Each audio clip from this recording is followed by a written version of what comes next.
Welcome to the Startup Grind. International Society of Entrepreneurs.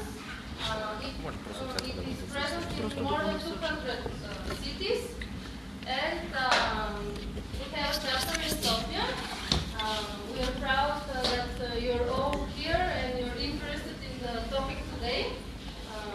Todor Kolev is our special guest today, who is going to talk about the future of work.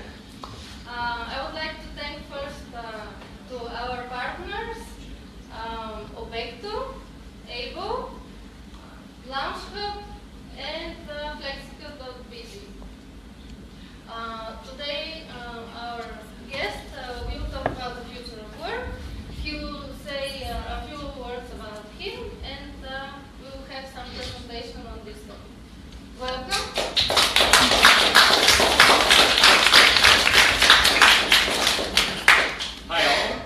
It's a pleasure having you all here.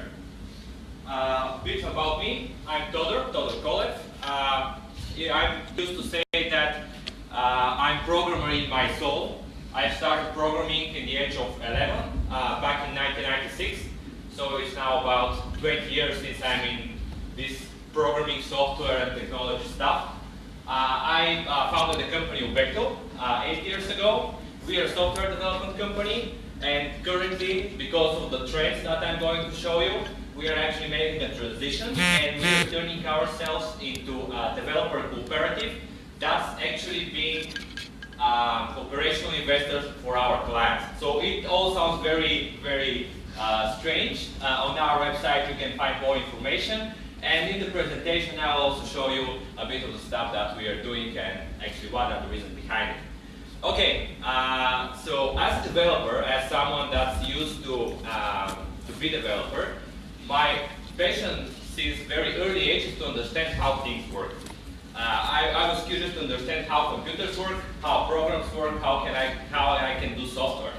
And after so many years of being a programmer, that there were not many secrets left there. Besides that, actually there are still a lot, but I actually turned my focus into another direction. I just wanted to understand how big trends work. So what are the big trends that are driving our technology progress? What are the big trends that are making big companies big, things like that. So I started researching, and topics like disruptive innovation, exponential technology started popping out, and I started digging into these topics more. I don't know, some of you may know that last year I was doing another presentation on several places. It was called Can We Predict Technology?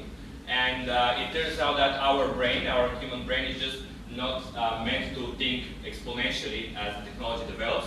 We think linearly, and this year is about the consequences. So since we have this rapidly growing technology, and what are the consequences of that? What's the consequence of having this rapidly developing technology?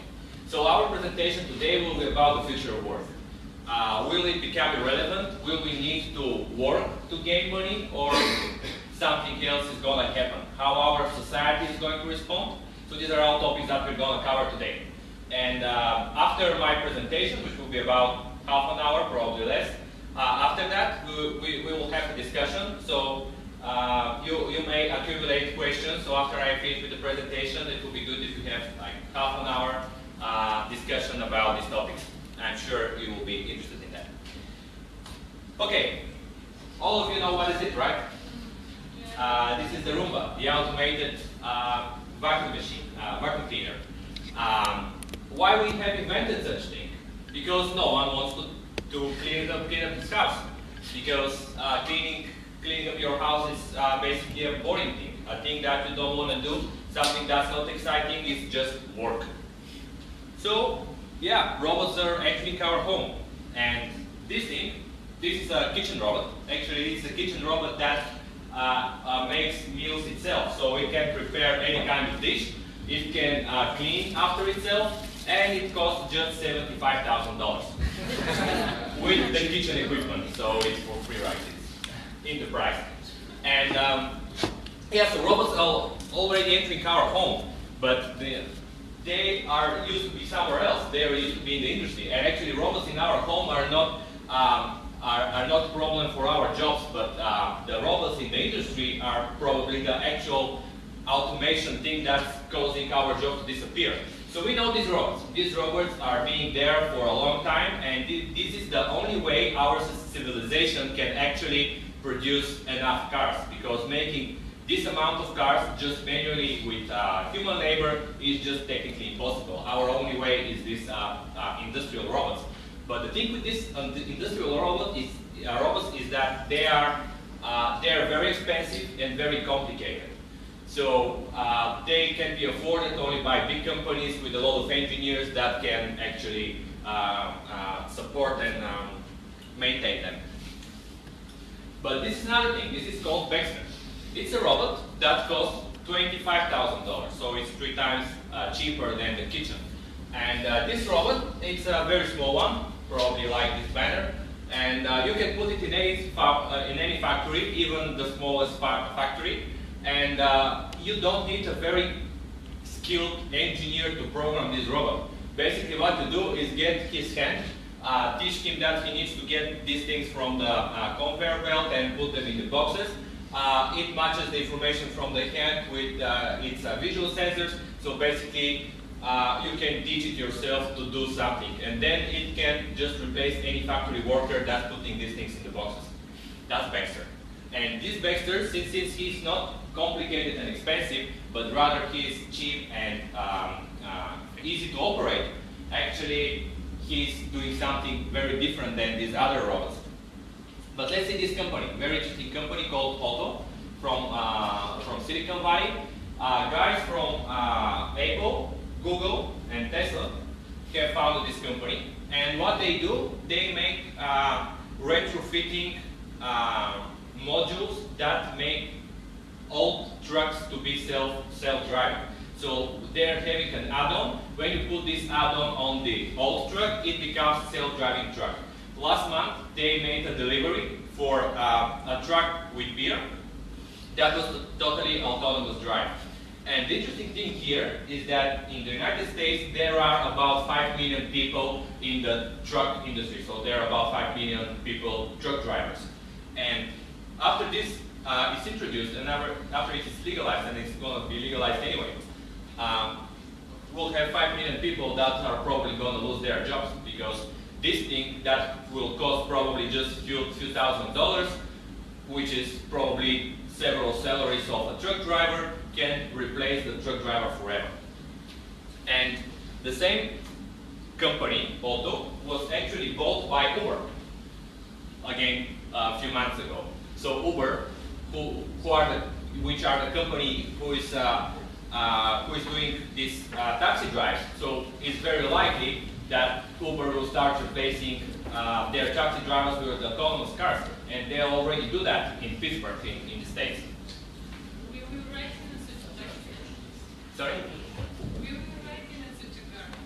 Yeah, actually there's probably this tendency that is most likely that in 10 years it will be actually forbidden for humans to drive, because they're much more dangerous than machines. Again, delivery guys, not very bright future for them probably. Several companies already experimenting with delivery drones. This is DHL drone, Domino's Pizza are experimenting with delivery drones, Amazon have already good progress there. But what is it all about? It's all about technology. But what technology means? Technology means one very simple thing. Technology is our civilization's aim to achieve more with less. That's technology. When we want to achieve more with less, we create technology.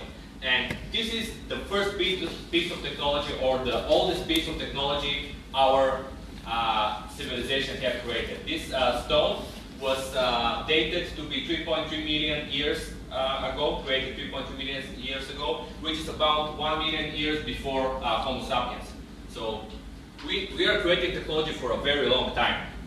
And what technology does? Technology grows exponentially. This is the graph of the so-called Moore's law. Basically, this law says that the number of processors on the number of transistors in a processor is doubling every 2 years, basically. And this rule was very steady since the invention of the computer processor, the chip, the integrated circuit.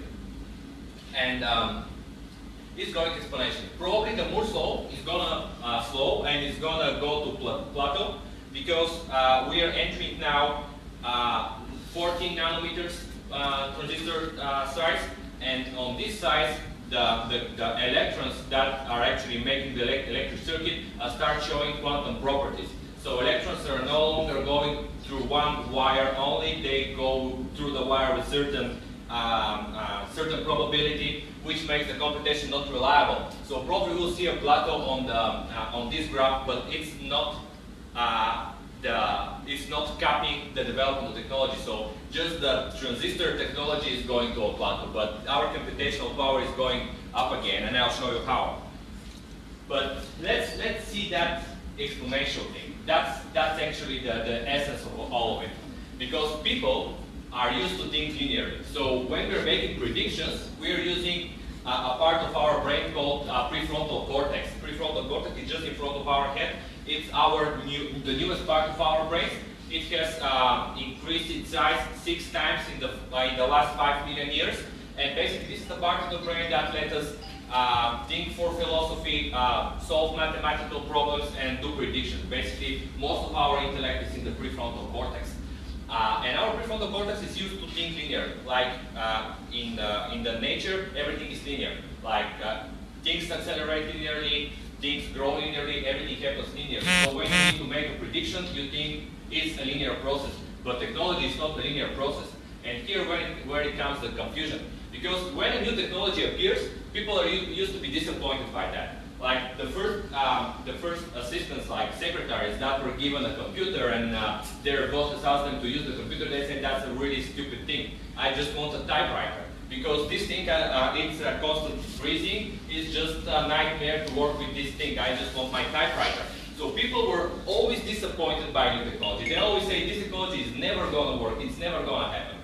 But technology just has completely different curve compared to what we expect. And it's this exponential curve, which means that in the beginning it's disappointing, but then it grows really fast and it becomes disruptive.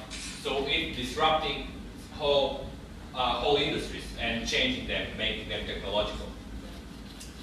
So that's what happens with technology. And I told you that Moore's law is not over, and our ability to do computations is going to grow more and more, because new computational paradigms are entering our space. So we are not talking about transistors anymore. We are start talking about things like resistor processing unit, data hardware and neural networks, things like this, which is new quantum computing. So quantum computing used to be very complex and very hard to do. You need to have this very big computer that's cooled to absolute zero, and you have very small chip inside of it that's making very simple computations like 5 times 3. But this is actually something that people from Australia achieved, like in the university in Australia they achieved it. They managed to trap 2 electrons on 10 nanometers plates. So basically, these are silicon plates, and this is a quantum computer that's working on room temperature.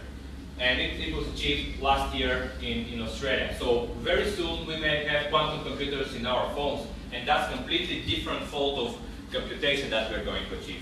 And I told you hardware neural networks.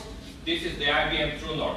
That's a chip, actually a set of chips, and together they have 1 million neurons, each neuron with about 4,000 synapses connected to other neurons, and that's hardware neural network. So it's not simulated, it's actual hardware neural network. So computational technology is growing exponentially.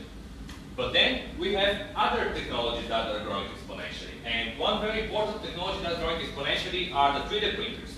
They are not a new technology. They are actually a technology that's 30 years old or even more. But they just became cheap enough and easy enough to be operated at home by anyone, not by just high-paid engineers. And this is RepRap. It's an open source 3D printer, so everyone can build one himself. The design is open, and actually the RepRap itself prints most of its parts, so it can kind of self-reproduce, which is creepy itself. Yeah. So RepRap. And the interesting thing about 3D printing is that 3D printing is doing to matter what IT is doing to information. So with a 3D printer, you may create stuff for free. So the same way I may send a picture from here to United States for less than a second, I can produce anything just by copying the data, because I just need the design and the 3D printer is going to print my stuff. There is even this crazy prediction that in the future we don't need to produce everything in China and then ship it to Europe, but we'll just have a local print shop. You go to the local print shop and say, please print me a TV set, or print me a phone, or print me whatever, and they will be able to do that. Yeah. Another exponential technology is our understanding of biology. So the first genome, so the first time when we were able to actually read the information in our genes, actually this experiment took about 12 years, and it cost several $billion.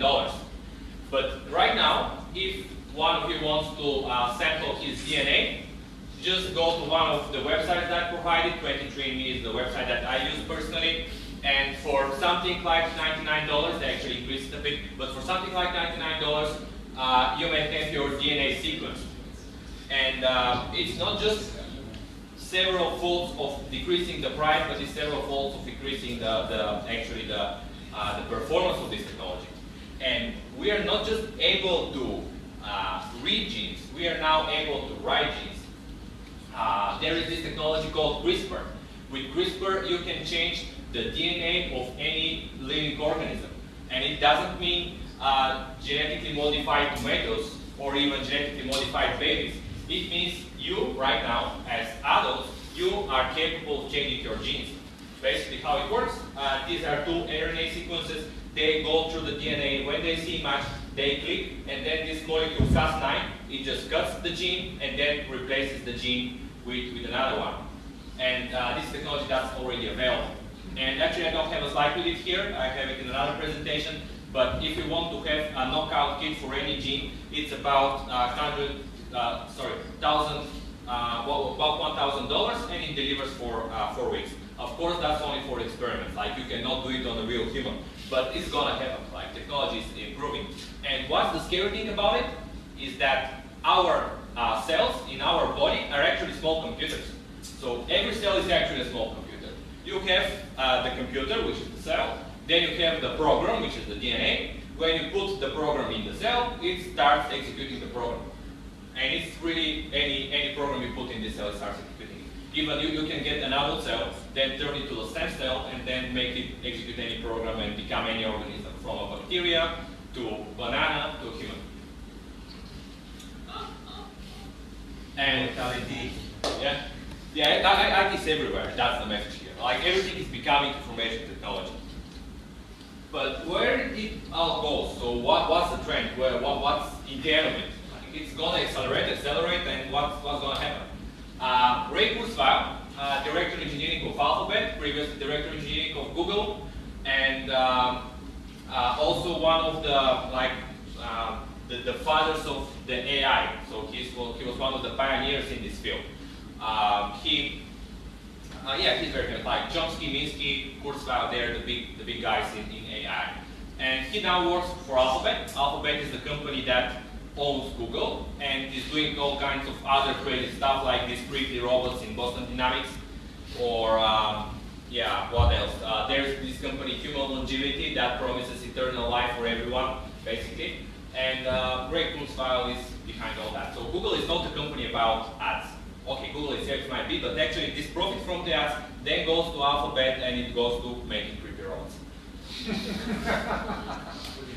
Yeah, so this guy actually made a prediction in 80s about how many computing power you can buy for $1,000. And that's what is shown on this graphic. And you can see that it's actually very predictable trend. So these dots, which each represents in this particular year how much computational power you can buy for $1,000, they are not all round, they are not random, they are actually following a trend. There is a clear trend here. And actually that's double exponential, because the scale here is exponential. You see it's it's exponential scale, and then you have one more curve, so this is double exponential. And if you just continue that, like extrapolate that, there are two very interesting dates. 2023, when is the date when everyone, we will be able to buy a machine for $1,000, or no, sorry, okay, I'll formulate that. So in 2023, everyone will be able to buy computational power for $1,000 that's equivalent to one human brain. So it's like your smartphone is going to be with the same computational power as you. It doesn't mean it's going to be human, but it will have the same computational power. So it will be able to simulate a human inside it.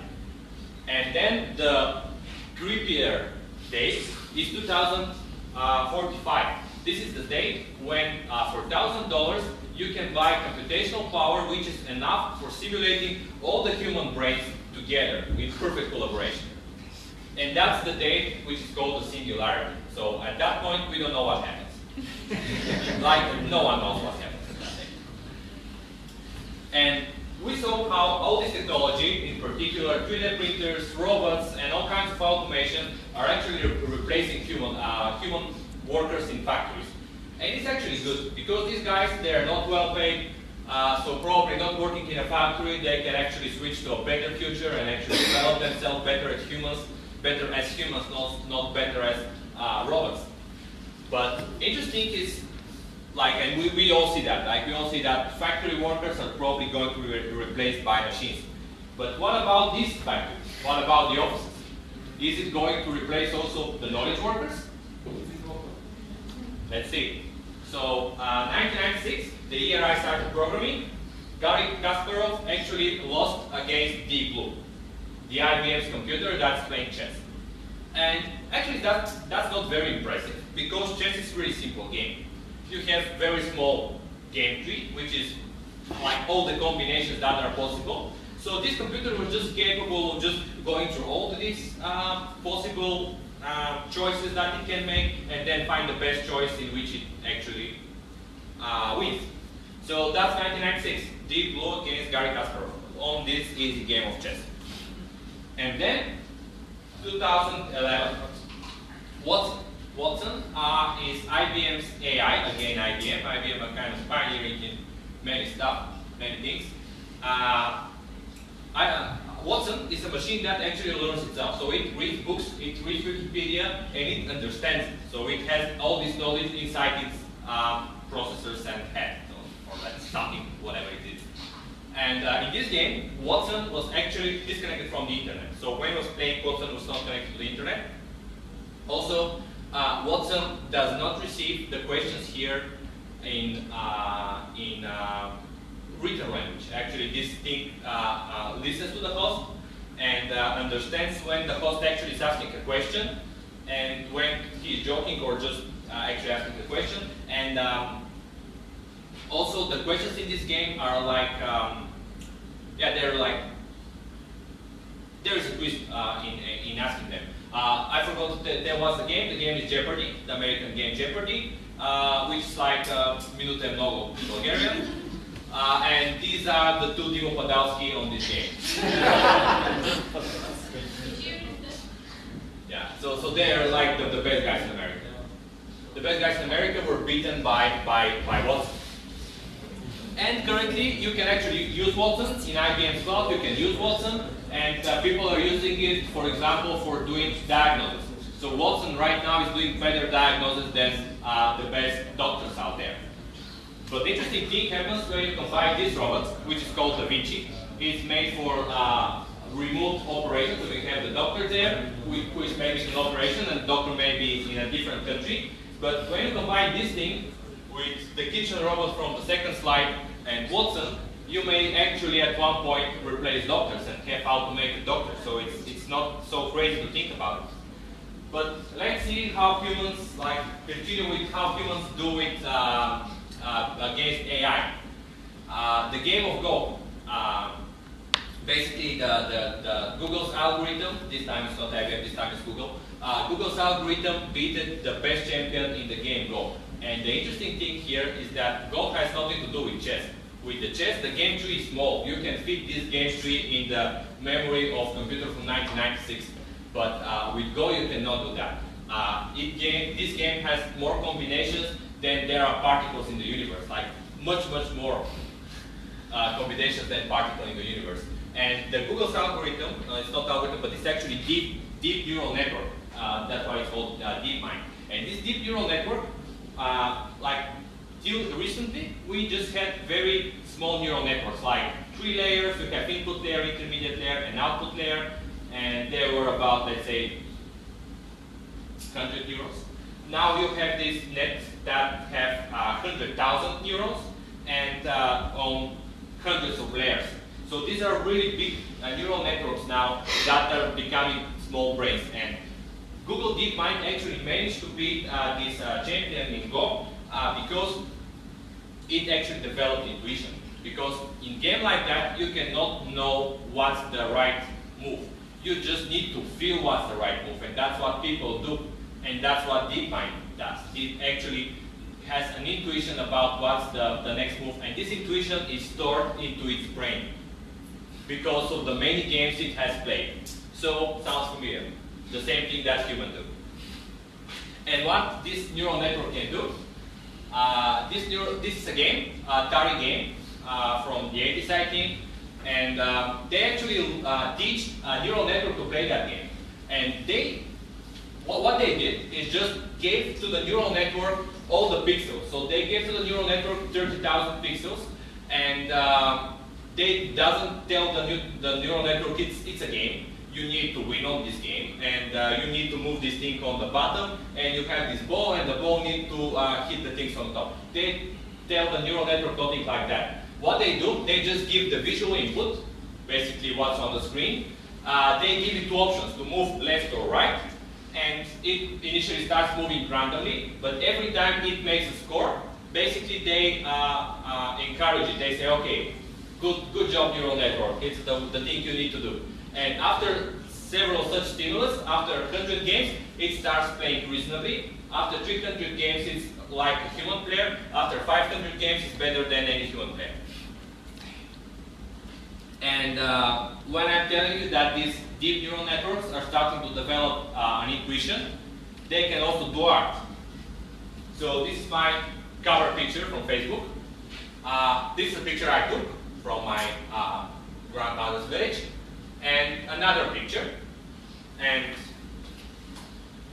this is my picture, my photograph, drawn by AI with the style of the other picture. So it's not a filter. It's actually the AI drawn this picture with the style of the other one.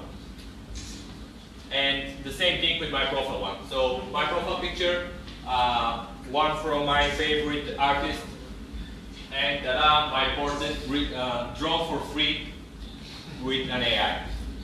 And actually there's a Bulgarian startup that's doing that. Lucid, they're using these convolutional networks to do that and to make these nice drawn pictures. So yeah, we are not behind. But where it all leads, if you get this technology, what's the application? And application is things like that. XAI. XAI is an artificial intelligence that schedules your networks. So it's basically the best personal assistant. You may say, okay, I just want to make a meeting with this guy and leave it to Amy, which is XAI's assistant. Leave it to Amy to arrange everything. Amy is gonna ask the other person what's his availability, ask you for your availability, and in the end make the meeting without you actually doing any job. So it's probably gonna replace some assistants. This is a bit more advanced. This is Peter. Peter is automated lawyer. So that's an AI lawyer. You can ask it, like, you can keep him on CC on all the contracts. You can ask him things like what we agreed on this point with this client, or what's the price, or just make me an NDA with these points, and Peter is gonna do that. Probably on this point they use some human time to do some of the stuff, but yeah, still it's an interesting trend. something that we're developing in Obecto, and I thought that I'll give you a bit candid here. So it's Stamat. Stamat is software team of Tomat. Software team of Tomat. What it does, it's a bot that connects remote working software teams with entrepreneurs. Because what's the reason for that? Because after every single job gets actually vanished by AI, the only jobs that are gonna stay are the jobs that are doing one of the two things. One thing is the engineering job. Engineering job basically is take all the current technology and use that to create new technology. That's the same thing that we actually do, and that exponential graph, it's not coincidence. That exponential graph is because we use old technology in order to create a new one. And that's why every time it accelerates, and that's why we have this, they call it hockey stick. And the other thing that will probably be left as a human activity is the entrepreneurship. Because the entrepreneurship is the act of getting all the current technology that's available, or finding the best current technology that's available, and use that to achieve more with less. Basically, that's what entrepreneurs do. And Stamat is this bot, this technology, that connects the entrepreneurs with the engineers. That's what Stamats do. But there's another problem.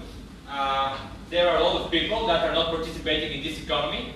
So a lot of people are neither entrepreneurs nor engineers, so probably there will be no much work for them in the next 30 years. So another startup that we are doing is called Norma. Norma is actually an AI teacher. It knows what you want to learn, it knows what you already know by sniffing your browser traffic, and then, yeah, it's AI. It suggests you articles that you need to read in order to learn new stuff, and it chooses an articles that are interesting to you. So it chooses articles that are neither too new nor too known. So it's in between, like between boredom and anxiety is curiosity. So it chooses articles that will be curious for you, and then it actually asks questions. So it doesn't just give you the article. Based on the text of the article, it actually asks a question. And most of the questions are really stupid. Like I struggled a lot in order to find a question that matches it. But as I told you, the technology is initially not working and then constantly improving until it actually replaces the old method of doing that. And why it's important? Currently, we have this structure of our society. We have labor on the bottom. So these are all the people that are doing manual work. Then we have white collar. These are all the people that are doing intellectual work. And on top of all of them, we have capital owners. So these are the guys with the money that are not doing any work. And entrepreneurs, who are, entrepreneurs are always well positioned in a society. But what's the risk? The risk is to end up with something like that. Capital owners and entrepreneurs on top, like being some kind of elite on top of our society. And on the bottom, you have some people that are doing some kind of jobs, but these will be very niche, very specific, very boutique jobs. So you have the option to either use a machine almost for free or pay a lot of money to a human to do that. So we'll have this very niche segment, but the problem is that the majority of the people will be just left out of the economy. So the majority of the people will just not participate in the economy. There will be nothing they can do which deserves payment. But there is also a better future. There is a future that we can create. A future in which we have similar thing, but instead of having most of the people left out, we have most of the people on top of this pyramid. So it's pyramid with heads down. And what we'll have here is on top again we'll have the capital owners and the entrepreneurs, and then we'll have also all the people that are scientists, artists, and explorers, because that's actually what humans need to do. Because with the machines, there is this term machine learning. So every time you have data about something, you may teach a machine to understand this data the same way you yourself can understand this data. And machines can be teach to do anything that's based on data. So every time you need to do something based on previous knowledge, it's something machines are gonna do perfectly.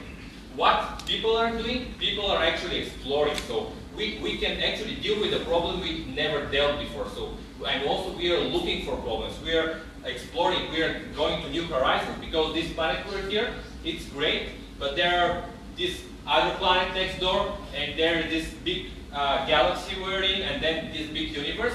So there is still a lot more to explore. And even if our jobs are getting replaced here, and we don't need to do anything, there is still things to explore. And if we need to not go to the best scenario and go to the good scenario, we need to become explorers. And the question is how to do that. One answer here is education. Just educate more people so they become exploring. But it's still an open question how we go there. In any case, our technology will start behaving as this playerless piano. So it's gonna do its job without the need of human operating it. So you will have just the machine is doing the job, and without the need for a human to operate it.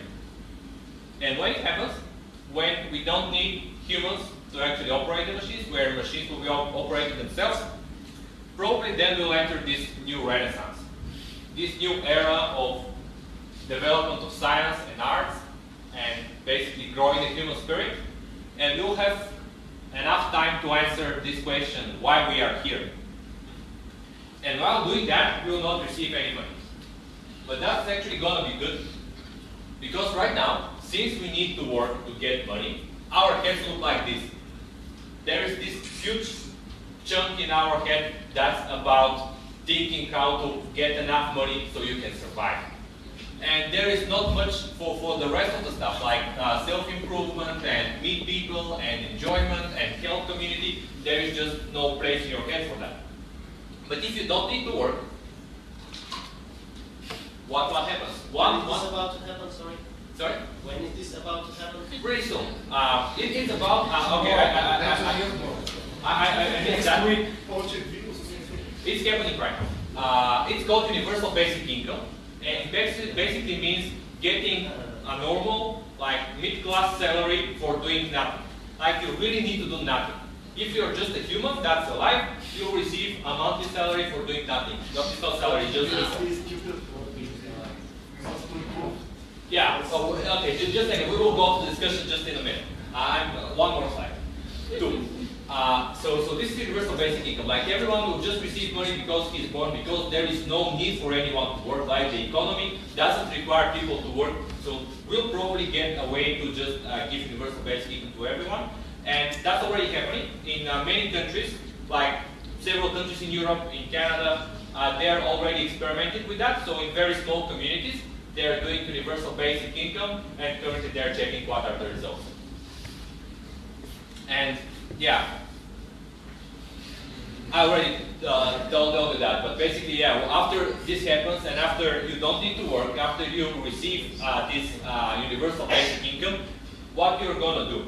Probably one of the two things. Either explore the world by being an engineer and creating new technology, or become an entrepreneur and actually utilize the current technology to do something else, to go to Mars or something else. Just utilize the technology, or just be an artist, or just be a scientist, but some of these things. And in any case, what we'll need to answer ourselves is this question. If you don't have to do anything, what do you need to do? And that's the question I want to leave in you after our presentation. Thank you.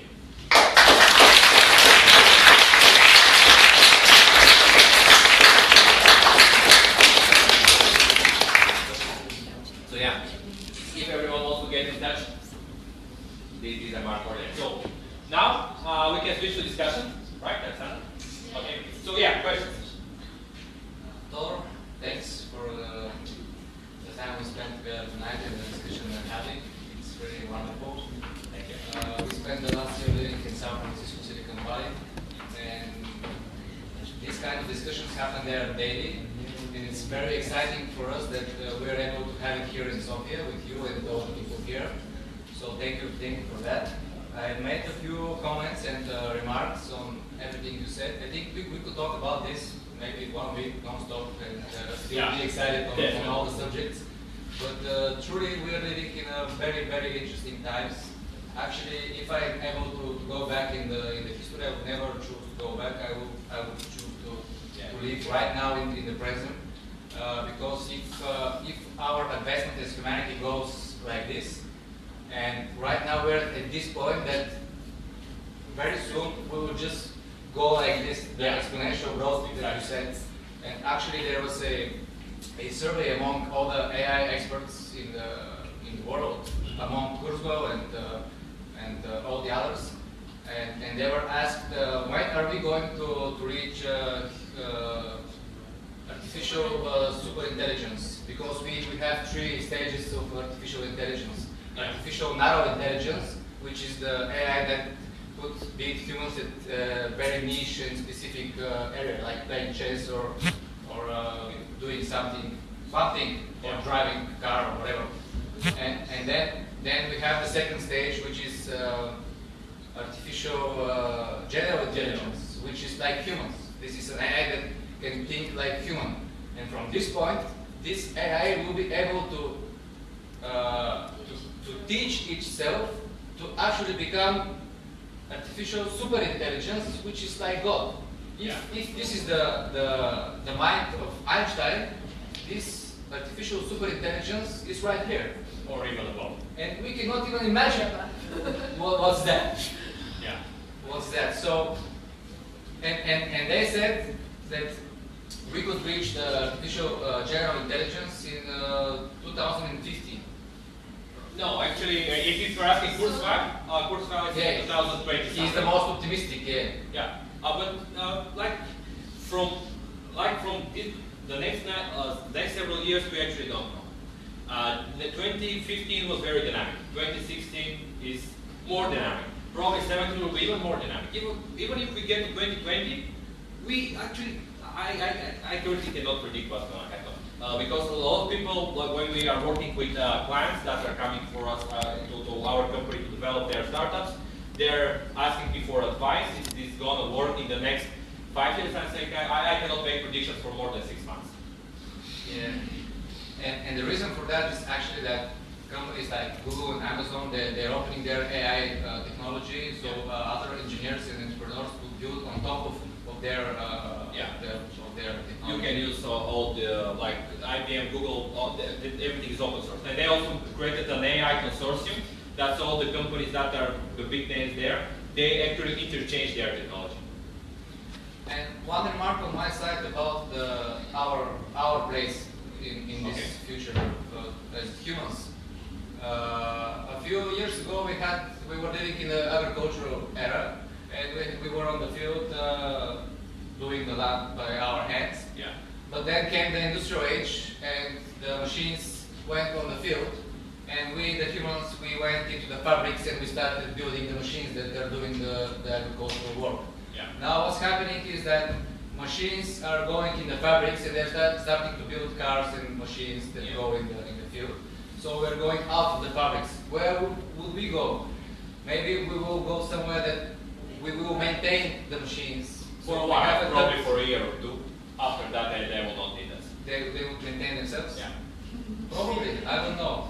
But You say RepRap, it self-reproduces. Okay, not actually, but that's the idea. So there always will be a place for us with the machines living together. They will. Okay, thank you for the comment. Okay, more questions and comments? Great lecture. And I just want to ask what's your opinion about, I don't know if you heard, Elon Musk speak about neuralace. That's the next thing for the human. Sorry, what? Neuralace. Neural? Neuralace.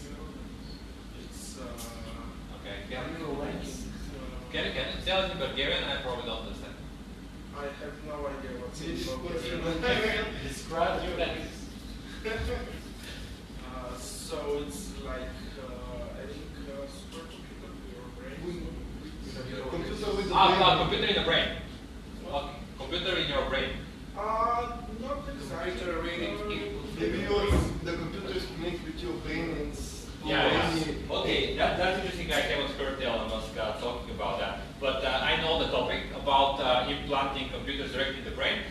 that's actually one thing that's going to happen.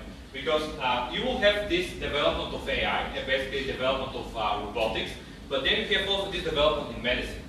And we are also intelligent creatures, so we don't want to stick being just advanced monkeys. We want to also advance.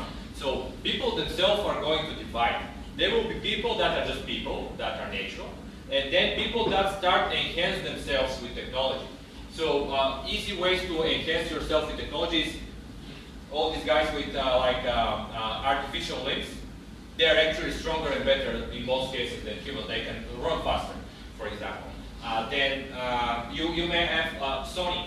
They patented lens that's you put it in your eyes, and basically it has a camera and also it has small projecting capability. So you see augmented reality through your eyes.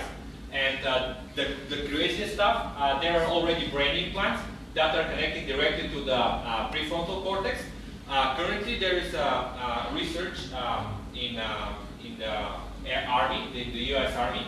Basically, they're doing these implants. They put them to people that have Alzheimer's, and then they are using their memory.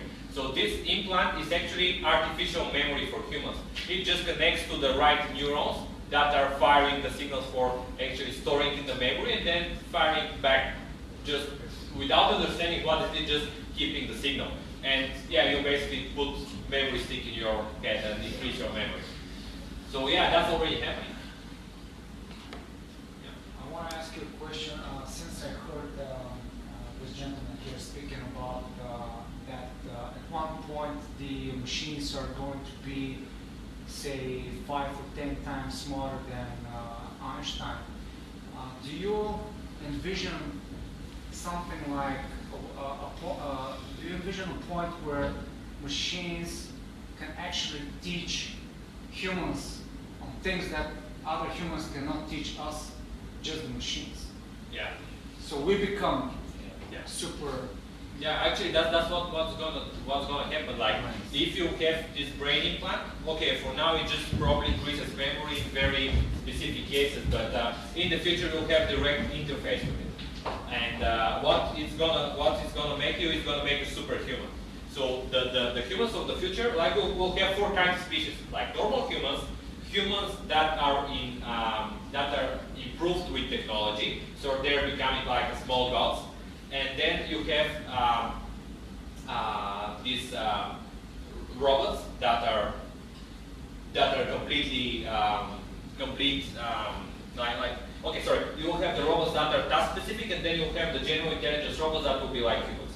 So yeah, that's what's gonna happen. And actually, that's a real big problem for the humanity right now, because we have this so-called inequality. Like the difference between the very poor and the very rich is increasing. And probably these very rich guys, probably they're going to improve themselves with technology and become even better. And this gap is also increasing even more. So that's a real big problem. When you have these 2 kinds of human species, like Homo sapiens sapiens and Homo sapiens technologies, something like that. These 2 kinds of species, it's not known how they will interact with each other and how they will actually form a consistent society. On top of that, you will have also robots that are pure AI. So what happens with poor people in the future? Are they going to have general access to these robots that could teach them something that they could develop to at least the medium level that we are right now? Yeah. Do you think it's going to be like, I mean, are we going to have robot teachers? Like Yeah, we are developing one. We are developing one in Obecto. Really? A robot teacher, yeah. Normal AI is actually intelligent tutoring system. Wow. Yeah. It's not like really working, but we have a prototype, and it really gives you articles and they're on the top. Okay. Yeah. If I might say, nice to meet you. Something very strange about what you're saying. I'm not trying to oppose you, but I think we heard a lot of things about the logical, the thinking, the brain. Yeah. But you didn't say any word connected to the soul. Yeah. Don't. It's not a question, but I'm just thinking out loud. Don't you think that it's not very freaking out what's going to happen? Because I believe that at the end of the day, people are very emotional, and we are making a lot of decisions very rationally, not related to our brain, but irrationally, but connected to our soul. So my thinking is that don't you think that the big good thing about the humanity is that we are not intelligent and we are not rational and we are not like computers. We are more being very irrational, making a lot of emotional decisions, and this is a good thing, which gonna make our life interesting, and it is interesting. And nobody, from my part of the information I know reading, is making a lot of things about the emotional part of our brain and our body and our humanity. So I was looking at one book about if a computer steals our job, it is okay. Ricardo, somebody, I mean, it's a guy from Italy. He wrote it 3 or 4 years ago. But at the end of the day, people will need to find jobs about, the empathy, the soft skills and soft things.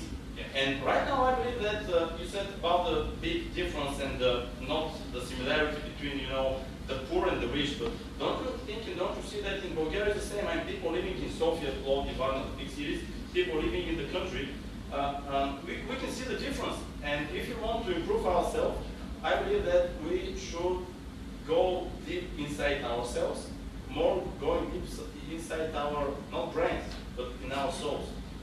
But nobody who is dealing with computers, with IT and technology, is dealing in this field. Or you can say something about this topic. Does anybody is working and, I would say, researching about the soul? Because I believe that we are trying to explore the universe, but still we can't explore our own universe, which is our soul. And where exactly in the body is our soul? We believe that we know where is the computer in the brain, but where is our soul? Okay, that's a good question. Where is our soul? And actually, when talking about emotions, you say that we humans are unique because we have emotions. That's not exactly true. Mammals, like all the mammals, are unique because they have emotions. Like the other species before mammals, they were not having emotions, and our brain, the mammalian brain, actually developed emotions. So dogs are actually pretty emotional creatures. So we, as mammals, are also emotional. And that's not really big characteristics of our humanity. It's a characteristic of us being mammals. While the intellect, the capability to actually think and understand ourselves, is what comes from our newest part of the brain. So what makes us human is logical thinking, not emotion. That's what makes us human. And we are now just emphasizing it. We are now becoming even more intelligent. And now the second thing, the soul. The soul is basically our capability to be self-understanding creatures. So we know we are. We have a self. But this self is actually proven that's a result of the complex connections in our brain. So we become self on a certain age. So when a baby is born, it's not a self. It's not recognizing itself. So you need to make a certain connections in your brain in order to start understanding yourself. And if you have complex enough computer, probably this computer will also have a self, and probably it will also feel itself as something, and it will also have a soul. Because the soul is nothing else like you are. But do you agree that most of the humanity doesn't know themselves? Okay, they doesn't know, but I just believe that I understand some kind of myself very soon. But still I don't believe that I understand myself very well. And I believe that most of the humanity doesn't understand the humanity. They don't. But now we're trying to explore another field which is much bigger than we are. Okay, I'm not criticizing that. So I'm not saying this is right or wrong. I'm not saying that making yourself spiritual or making yourself technology only is good or bad. I'm just saying that this is the trend.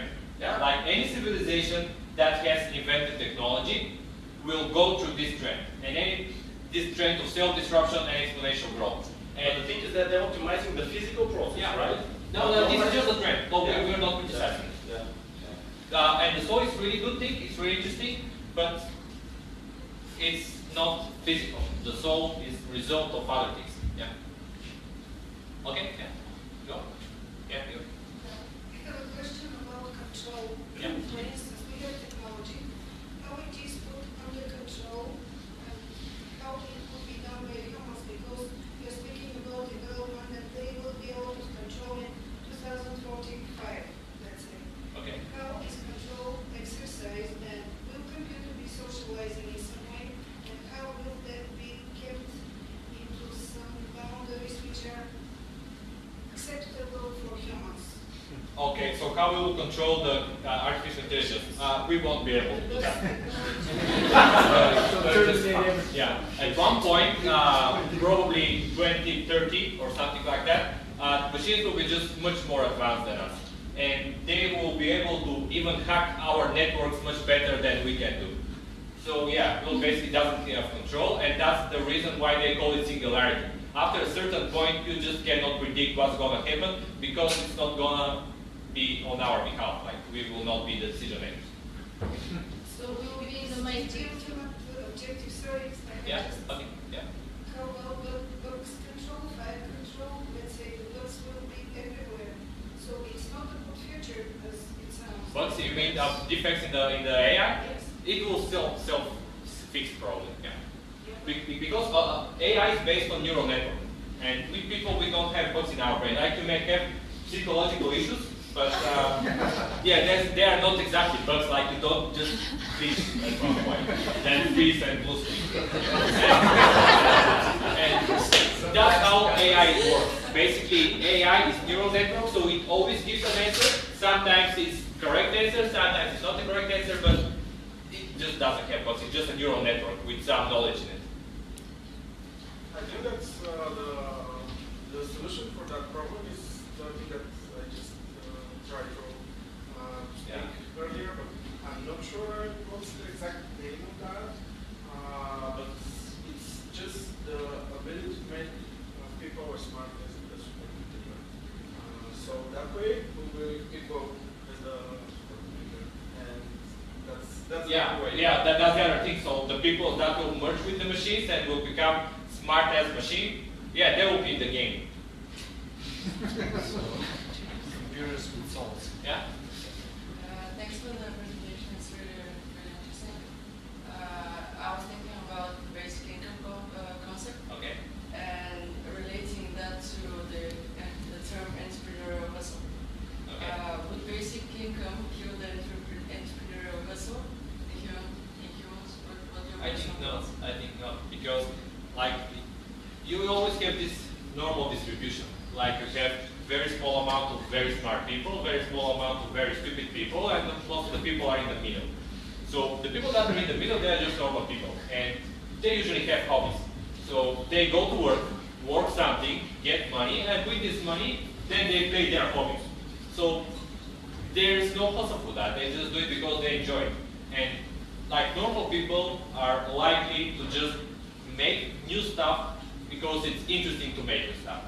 Otherwise, it will be boring to just sit there and do nothing. And that's what the people suggesting basic income are saying, that it's normal for humans to explore. Okay, go. Maybe we're thinking for colonize the Mars and the galaxy. Yeah, the colonize the galaxy. And the space into. Yeah, that's basically what we're going to do. That's right. Okay.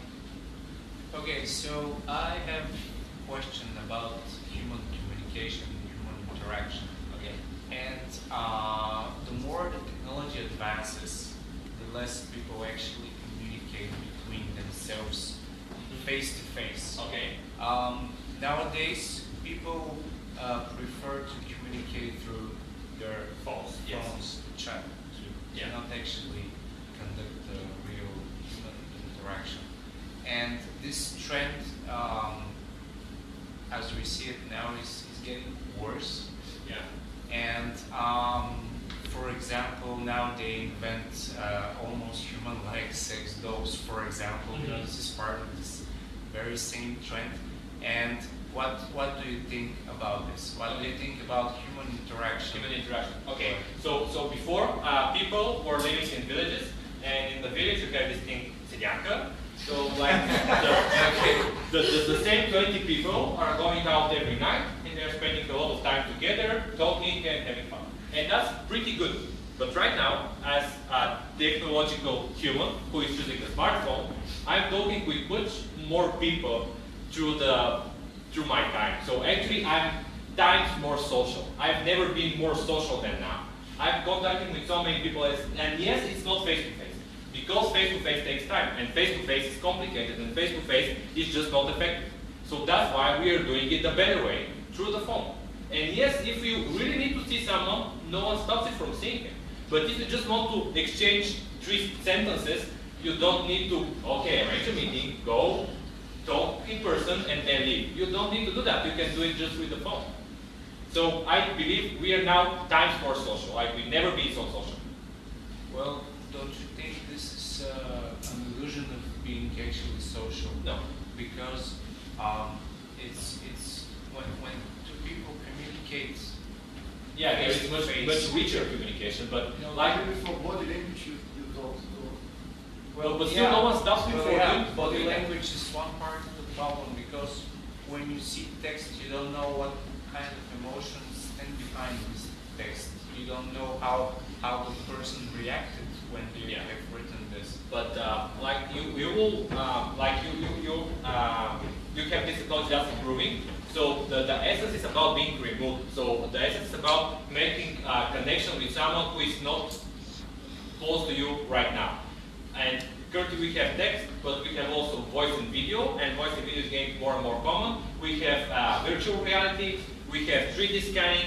So in the future you may just feel like this person is next to you, but he's on the other end of the planet, and actually it's much better way of communicating, because otherwise you need to fly there. Okay, that's the accessibility part. You know, Which is about communicating with more people, and more rich communication with more people. Okay. Otherwise, it's also you have the option for sending mail, like actual mail. My point was not the amplification of communication methods, but actually the deprivation of human communication, of actual human communication, and forgetting how to interact with the actual person in front of you. I don't see that. I don't see that. Like we are saying that this is a trend. We are freaked out by it, but I don't see it. Like I don't feel my friends that are using phones are becoming sociopaths. I don't see that. Well, a lot of people. You can see that because they're using their phones. Yeah, okay, so we actually go out and care here from time to time. That's all. All of you are using phones, all of you are using chat, none of you is sociopath. Here's the proof. Yeah, but that's us. Okay, where are these sociopaths that become such because of the technology? Probably there are a few guys, but is it really a trend? Well, I was talking to psychologists, psychologists who actually talk to a lot of people, and they agree that a lot of people come to those psychologists and they say, I can communicate with people, I cannot find friends, I cannot find a girlfriend or boyfriend or anything. You know, one thing that's common among those people is that they are addicted to the technology. They are almost always online. Yeah, but that's addiction. Like you may have addiction to anything. You may have addiction to work, addiction to sex, addiction to alcohol, addiction to technology. You may have addiction to anything. I was asking about the technology. Yeah, there is addiction to technology. It's a real thing, but it's just psychology disorder, like any other addiction, which is psychology disorder. But it's not everyone getting that. Yeah. Okay. Okay, so the second question about basic income, just trying to get my head around the subject. So, in the future, imagine the scenario that the basic income is implemented on a global scale. Okay. Everyone in every country is getting a basic income. That means what, 7 billion? Okay. Getting paid, and that thing you said to the distribution, where you get only the top people, is great. My question is, how would wealth be generated in the future? Where would the money come from? Yeah. Okay. Yeah. So if we go like to basic physics, like okay, Okay, not going to the basic physics, but wealth is generated by work. That's it. You need to work to consume energy in order to produce wealth. Okay, the energy part. We're having these solar panels, we have this clean energy. Elon Musk is saying energy is going to be free, basically, in the next few years. So energy is not a problem. Then work. Okay, we have all these machines that are actually doing work. So if you have the machines working, the energy coming from the sun, wealth is going to be produced. And you can always print money. And you can always print a new machine and replace it. But you can always create wealth. Actually, what we're doing to entrepreneurs, they're creating wealth. We're making something out of nothing. We're just transforming something into wealth. Okay, wealth is not a fixed circulation in the... Yeah, wealth is not fixed, like what happens in the energy, then things that work, and then engineers that are making these things better, and entrepreneurs that are finding new applications for these things. And that's basically what any civilization will do after it develops technology. So how do you see the financial system after the basic income? Is there going to be something like, what about the inflation? I mean, is everyone's going to have enough, everyone's going to be on the same level of richness? No. Like not everyone, but I mean like the poor people who are poor now, they're going to receive the same amount of money. So what's happening with inflation? Yeah, I'm not an economist, so I cannot go really deep in that. But if we see, there is a big trend for adopting cryptocurrency, and each cryptocurrency has automatic way of controlling inflation. So it doesn't depend on banks, it doesn't depend on government. There is embedded way of controlling inflation in the cryptocurrencies. So as they get more and more adapted, each currency will have its own way of doing that. Yeah, Joe? Thank you for this great presentation. I'm really happy that we're discussing this topic today. It's really broad, as we all see. I just want to mention one point here. Okay. It is about that you mentioned earlier that, well, people freak out.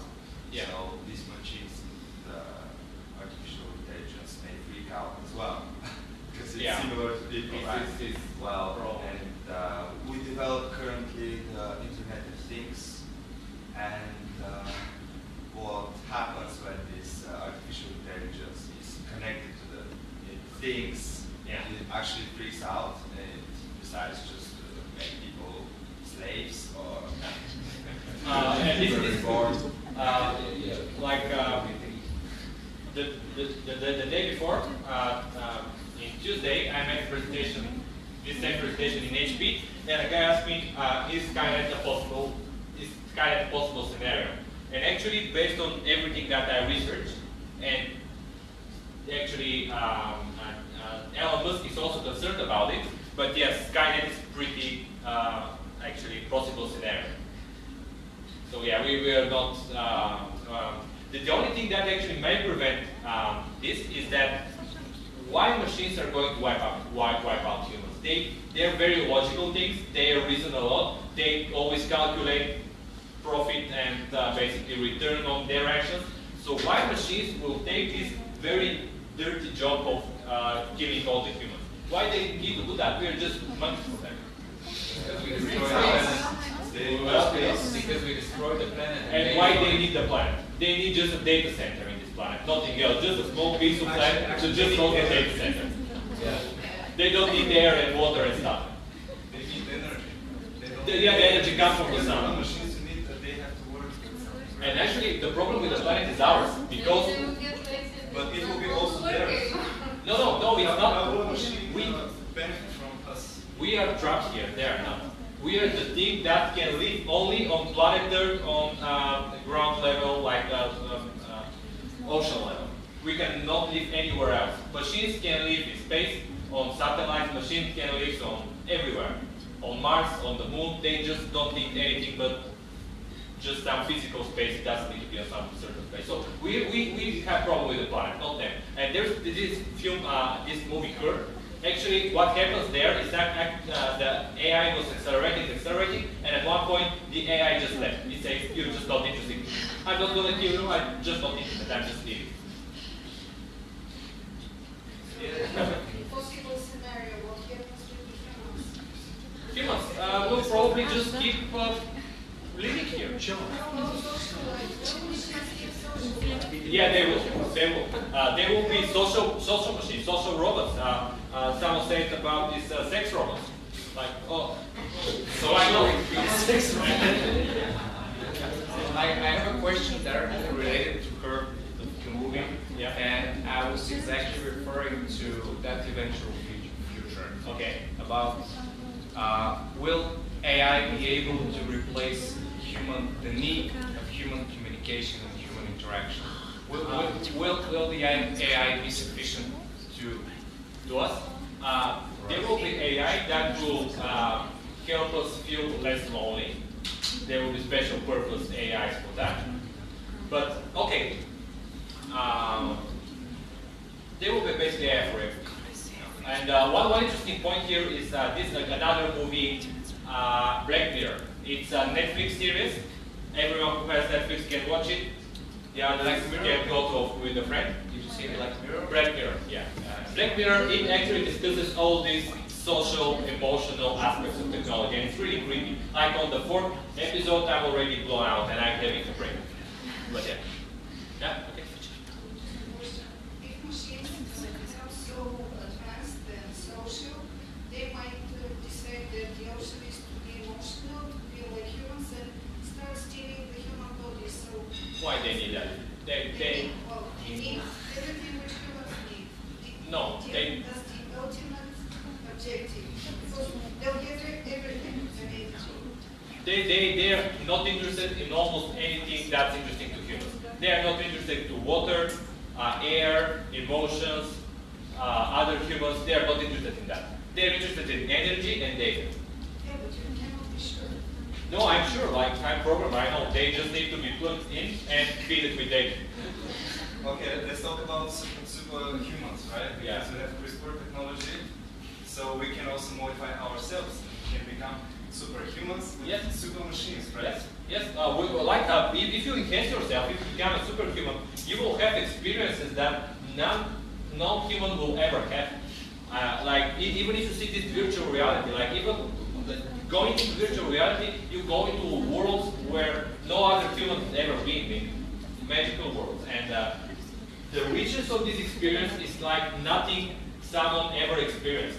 And we right now, even without having all this new technology that's going to happen soon, we right now have much better experience of the world ourselves than people that were 100 years ago. So 100 years ago, very small experience. Right now, we have very But rich. this doesn't mean that we are more happy than them. Why not? I'm not sure we are not more happy. Like, of course, We are not, and it doesn't mean that. there are some people all the time, but we have more stuff, like more experience, more spiritual, more connections, more talking, more everything. Yeah, but still there are a lot of people with depression. These are normal disorders, so depression will probably never be wiped out. Wiped out.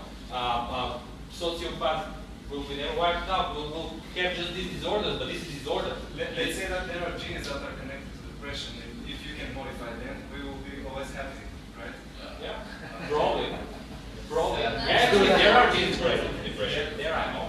There are genes. What about the people? We don't want to be controlled in this case. We will just be controlled by. People can be controlled only by other people, because only other people are interested in controlling other people. So I thought the machines are not interested in controlling people, but other people are interested in controlling people, and they may use machines in the process. But this will be people against people, elite versus all the other guys. That's the conflict.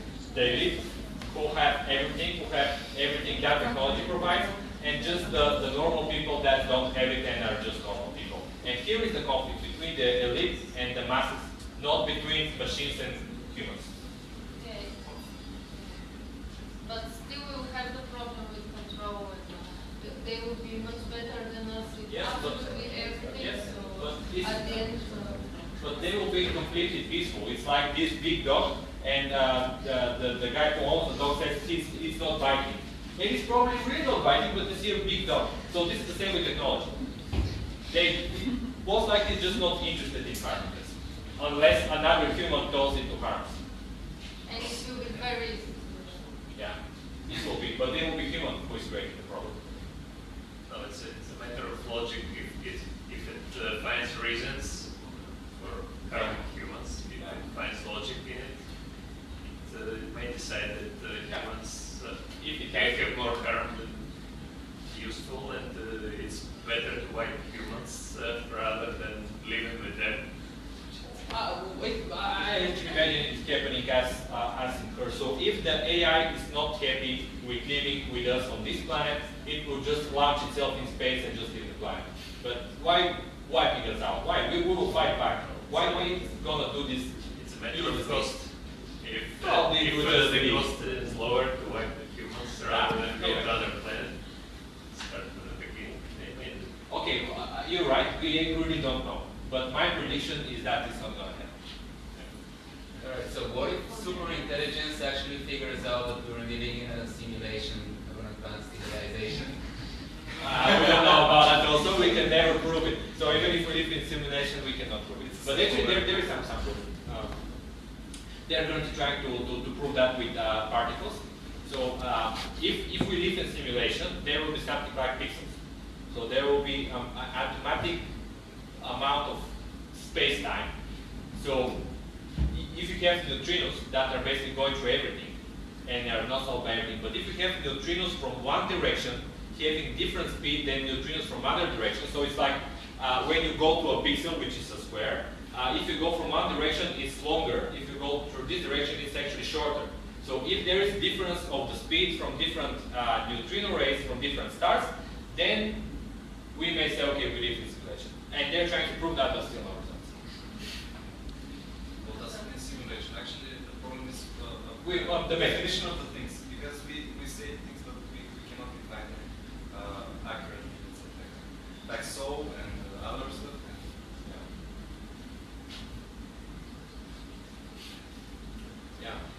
Simulation basically means the matrix.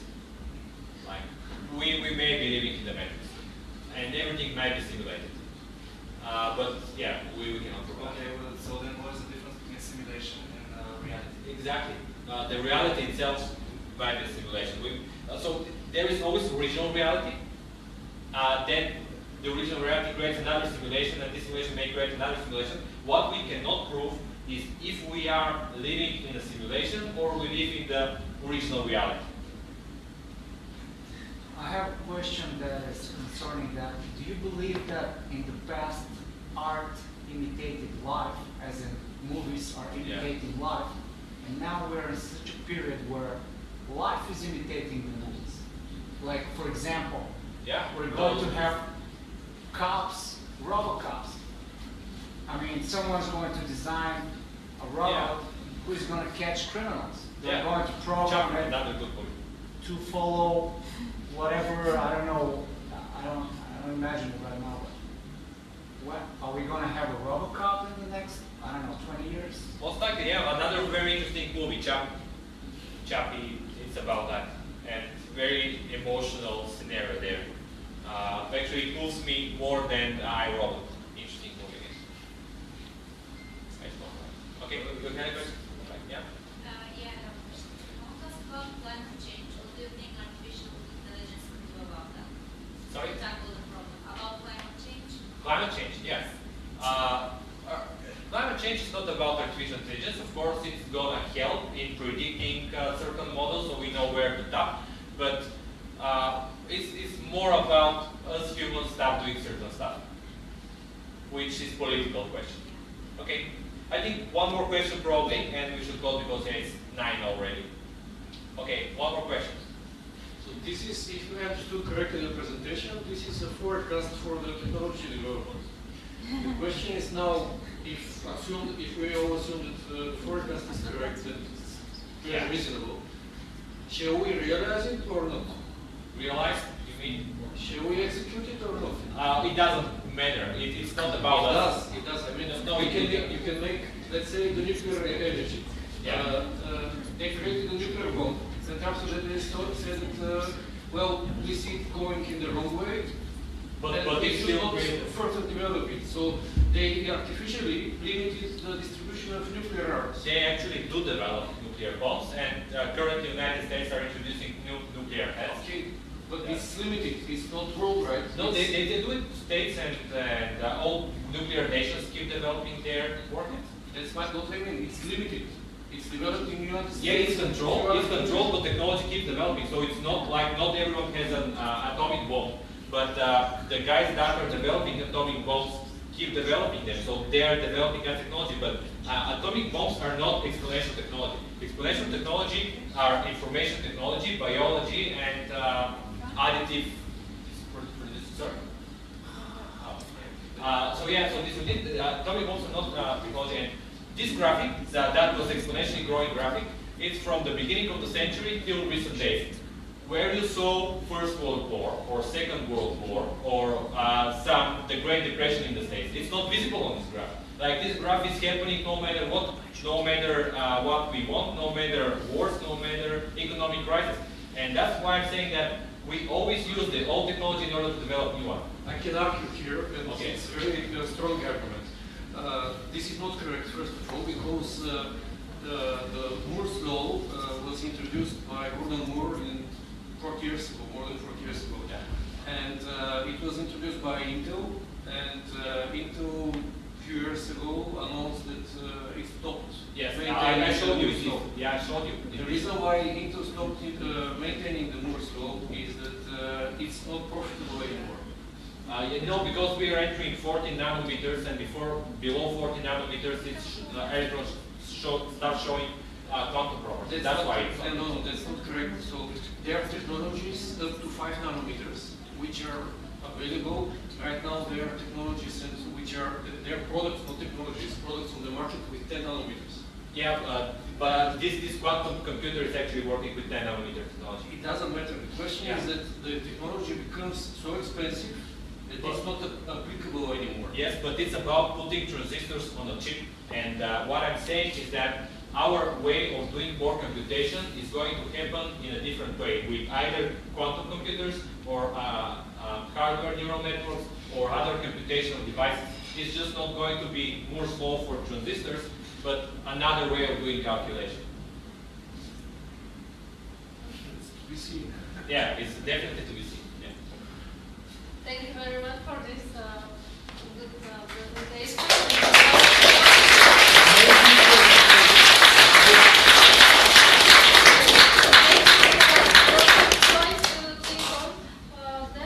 Thanks again to our partners, Obecto, Able, Launchpad, Flexicon, Foundry Institute. Now we have some more time to network, to chat. You can talk more about the topic. We will have a Christmas party in December, so I will invite you. I hope you come and we just have fun together.